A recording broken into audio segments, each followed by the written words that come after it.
Bismillah ar-Rahman ar-Rahim. My dear brothers and sisters, Assalamu alaikum wa rahmatullahi wa barakatuh. All praise is due to our Lord Allah.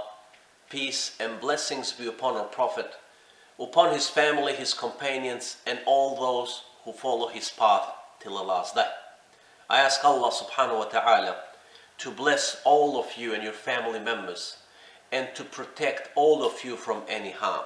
As I ask Allah subhanahu wa ta'ala to help all of those who are battling with this virus COVID-19, especially those who are in hospital, in ICU. I ask Allah to give them full shifa, full recovery. And for those who have passed away, I ask Allah to grant them the highest place in Jannah, Ya Rabbil Alameen. My dear brothers and sisters, in this Friday's reminder, I decided to talk about this, which I consider a very, very important topic, considering the things that we are going through every single day, and that is unity in Islam. You know that Muslims have reduced Islam to rituals only, and they have forgotten about other aspects of Islam. And one of the most important aspects of Islam is unity, my dear brothers and sisters. And unity is mandatory in Islam. And this is mentioned in the Quran explicit. Allah told us and He said, إِنَّمَا الْمُؤْمِنُونَ إِخْوَةٌ. The believers are but a single brotherhood. Allah didn't stop here. And Allah continued by saying, فَأَصْلِحُوا بَيْنَ أَخَوَيْكُمْ وَاتَّقُوا اللَّهَ لَعَلَّكُمْ تُرْحَمُونَ. And He said, so make peace and reconcile between your two brothers or sisters and fear God that you may receive mercy. You see, we as Muslim community in this country, Australia, is obligatory upon us. When we see two Muslims out there, brothers or sisters, they don't speak with each other, it's mandatory upon us to go and reconcile them and make peace, because that is the only way that we can continue as a community, my dear brothers and sisters. Allah told us also in another verse in the Quran, وَاعْتَصِمُوا بِحَبْلِ اللَّهِ جَمِيعًا وَلَا تَفَرَّقُوا, until the end of the verse, and hold fast to the rope of Allah all together, and do not become divided.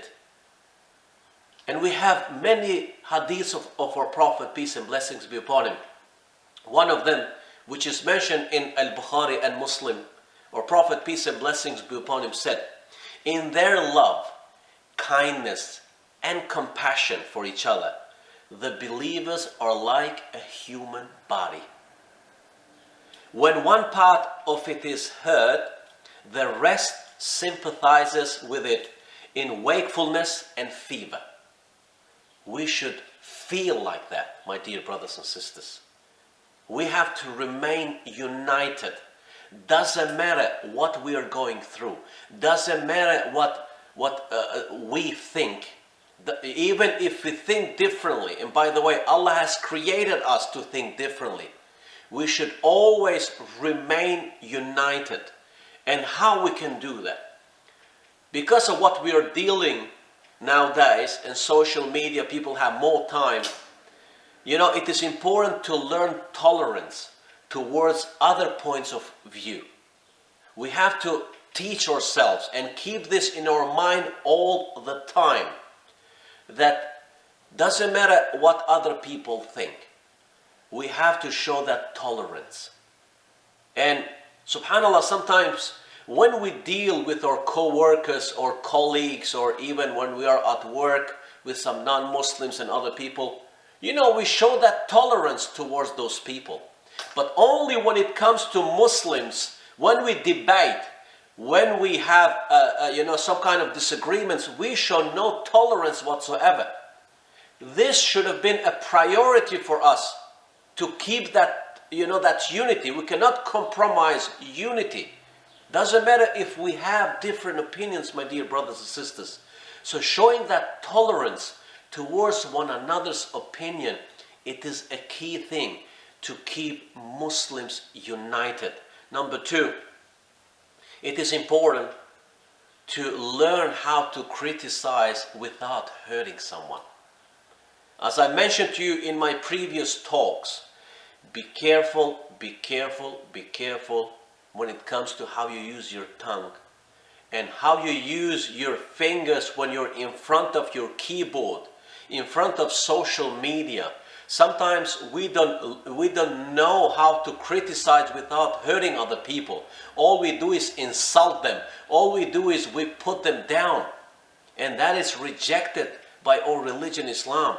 We should criticize in the nicest way possible, to the point that we make that the other person feel that he is not hurt, and he will accept our criticism. And that is one of the key points, my dear brothers and sisters, to keep that unity alive. Also, one of the key things, sometimes we hold strong positions when it comes to minor things in Islam. If you go back and you read about these, giant scholars, like Abu Hanifa, like Imam Malik, Imam Shafi'i, Imam Ahmad ibn Hanbal, even though they had different opinions, even though, they didn't agree with each other, they always showed that respect. And we have that fiqh of priorities in Islam. So we have to know how to prioritize things in Islam. When it comes to things that are not really important in Islam, doesn't matter what other people think, we know that this thing is not a priority. It's not salah, prayer, it's not zakat. Small things. In order for us to keep that unity, just back off. You don't have to hold that strong point, my dear brothers and sisters. And one of the key things I would say, which I have seen a lot of brothers and sisters today because of this virus and vaccine and whatever is happening out there, some of them, they don't hesitate to decide for other people what is going to happen to them, where they're going to end. And they're saying this even towards imams and scholars. So, Allah is the one who decides where I go and where you go. Once you enter that, it will feel like you own Jannah and you own Jahannam. You own paradise and hellfire. And now you have that authority to say, you will go to hellfire. This is what will happen to you. You are a disbeliever. You are a kafir. Who are you? Who am I to decide where I go or where you go? That belongs only to Allah subhanahu wa ta'ala. So be careful, be careful. Do not call anyone a kafir, a disbeliever. Do not say to people, people that we know they pray 5 daily prayers and they have dedicated all their lives to Islam. And people have guts to say that he will go to hellfire, or they will go here, or they will go there. Our Prophet ﷺ warned us, and he said, if you call someone a disbeliever, a kafir, and if he's not the kafir, that will come back to you. And if you say to someone, you will go to hellfire, someone who we know, who's trusted, someone who has done so much for Islam and Muslim community, if he doesn't go to hell, it will come back to you. So be careful, be careful. The judgment belongs only to Allah subhanahu wa ta'ala. And also, reaching out across ethnic boundaries. This is important, especially during this time, my dear brothers and sisters. Do not focus only in your own community.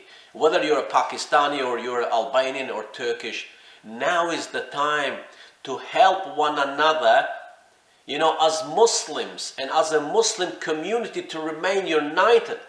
Wallahi, it is very sad to see all these Muslim organizations in Australia, none of them speak with each other. They have that kind of hatred. Why? Because they focus on things of this dunya. Instead of, they should be the responsible people to unite the Muslim community here, but all they do is divide people. May Allah guide them and guide all of us, Ya Rabbal Alameen. And also, my dear brothers and sisters, if you go and read one chapter of the Holy Quran, and that chapter is number 49, Surah Al-Hujurat. Allah subhanahu wa ta'ala warned us about certain things, about mockery, about suspicion, about certain things that we should avoid in order for us to keep this unity. And in the end, always make dua to Allah subhanahu wa ta'ala to unite our hearts. And as I said to you in the beginning, the only way we will be able to survive here as a Muslim community, and inshallah even grow bigger and bigger, is if we remain united. I ask Allah subhanahu wa ta'ala to unite our hearts. And if we have any grudges towards one another, I ask Allah subhanahu wa ta'ala to soften our hearts and to be able to forgive one another, Ya Rabbal Alameen. My dear brothers and sisters, until next Friday, Assalamu alaikum wa rahmatullahi wa barakatuh.